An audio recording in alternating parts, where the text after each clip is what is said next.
सुप्रभात देवियों और सज्जनों, मैं कर्नल सोफिया कुरैशी और मेरे साथ विंग कमांडर व्योमिका सिंह आज आपको 6 से 7 मई 2025 की रात 1:05 से 1:30 बजे के बीच भारतीय सशस्त्र बलों द्वारा अंजाम दिए गए ऑपरेशन सिंदूर के बारे में जानकारी देंगे।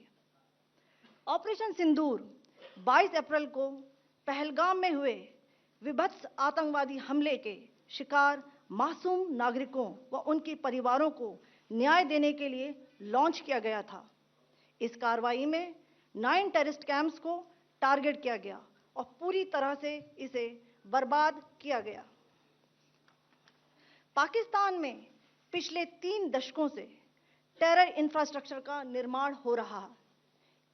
इसमें recruitment, indoctrination centres, training areas व लॉन्च पैड शामिल थे, जो पाकिस्तान और पाक अधिकृत जम्मू कश्मीर POJK दोनों में फैले हैं। Operation Sindoor was launched by Indian Armed Forces to deliver justice to the victims of Pahalgam terror attack and their families. 9 terrorist camps were targeted and successfully destroyed. Over the last 3 decades, Pakistan has systematically built terror infrastructure. It is a complex web of recruitment and indoctrination centers, training areas for initial and refresher courses, and launch pads for handlers. These camps are located both in Pakistan as well as Pakistan-occupied Jammu and Kashmir areas. Some of the well-known training camps are located, as you can see on the screen. They are distributed from Savai Nala in the north, counting to approximately 21, ending at Bhagalpur to the south. इन लक्ष्यों का चयन विश्वसनीय intelligence सूचनाओं के आधार पर हुआ ताकि आतंक गतिविधियों की रीढ़ तोड़ी जा सके, और यह खास ध्यान दिया गया कि निर्दोष नागरिकों और सिविलियन इंस्टॉलेशन को नुकसान न पहुंचे। The selection of these targets for Operation Sindoor was based on credible intelligence inputs and role of these facilities in perpetrating the terror activities. The locations were so selected to avoid damage to civilian infrastructures and loss of any civilian lives. This was done with due diligence, and the camps selected for targeting and their engagement will now be shown to you one by one. POJK के target मैं आपको बताना चाहूंगी। सबसे पहले सवाई नाला camp Muzaffarabad, जो कि POJK के लाइन ऑफ कंट्रोल से 30 किलोमीटर दूर है। यह एक लश्कर तोयबा का ट्रेनिंग सेंटर था।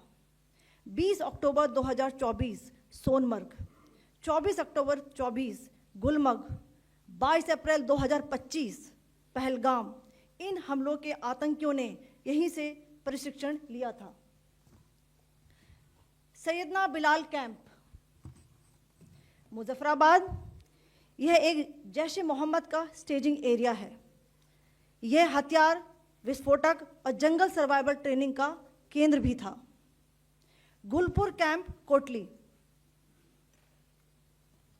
यह LOC से 30 किलोमीटर दूर था। लश्कर तोयबा का बेस था, जो रजौरी पुंछ में सक्रिय था।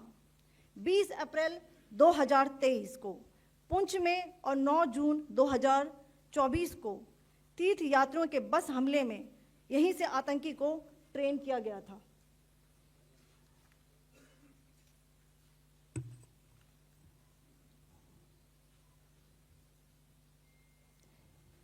बरनाला कैंप बिंबर, ये LOC से 9 किलोमीटर दूर है।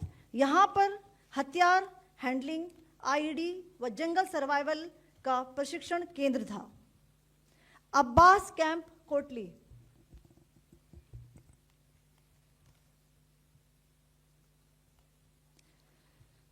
यह LOC से 13 किलोमीटर दूर है। लश्कर तोयबा का फिदाइन यहाँ तैयार होता था। इसकी कैपेसिटी 15 टेररिस्ट को ट्रेन करने की थी।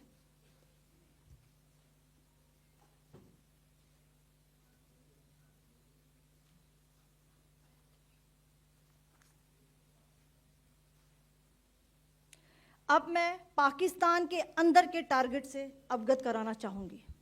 पहला, सर्जिकल कैंप सियालकोट।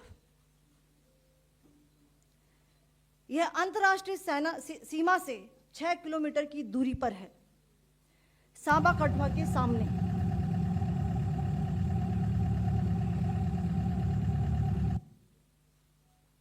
मार्च 2025 में जम्मू एंड कश्मीर पुलिस के 4 जवानों की जो हत्या की गई थी, उन आतंकवादियों को इसी जगह पर ट्रेन किया गया था। दूसरा, महमूना जाया कैंप सियालकोट। यह 18 से 12 किलोमीटर आईबी से दूर था। हिजबुल मुजाहिदीन का बहुत बड़ा कैंप था। यह कठुआ जम्मू क्षेत्र में आतंक फैलाने का नियंत्रण केंद्र था। पठानकोट एयरफोर्स बेस पर किया गया हमला भी इसी कैंप से प्लान और डायरेक्ट किया गया था। मरकज ताइबा मुरीद के, यह आईबी से 18 से 25 किलोमीटर दूरी पर है। 2008 के मुंबई हमले के आतंकी भी यहीं से प्रशिक्षित हुए थे। अजमल कसब व डेविड हेडली भी यहां ट्रेन हुए थे।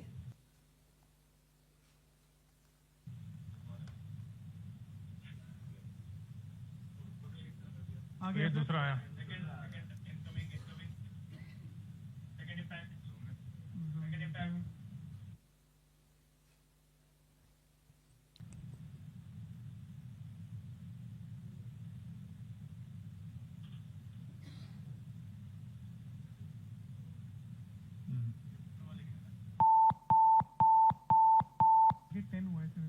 टारगेट 10 हुआ, एनक्लोजर सेम ही है। 7 it is hit the target. हाँ हाँ।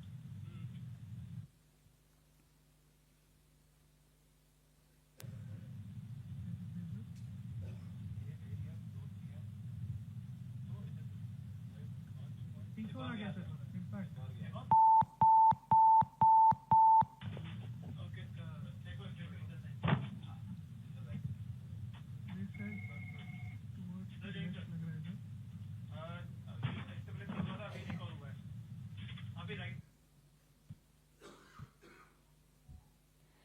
मरकज सुभान अल्लाह भावलपुर, यह इंटरनेशनल बाउंड्री से 100 किलोमीटर दूर है। जैश ए मोहम्मद का मुख्यालय था। यहाँ पर रिक्रूटमेंट, ट्रेनिंग व इंडोक्ट्रिनेशन का केंद्र भी था। शीर्ष आतंकी अक्सर यहाँ आते थे। मैं आप सबको बताना चाहती हूँ कि किसी भी सैन्य ठिकाने का निशाना नहीं बनाया गया और अभी तक किसी तरह की नागरिक क्षति की रिपोर्ट नहीं है। धन्यवाद। जय हिंद।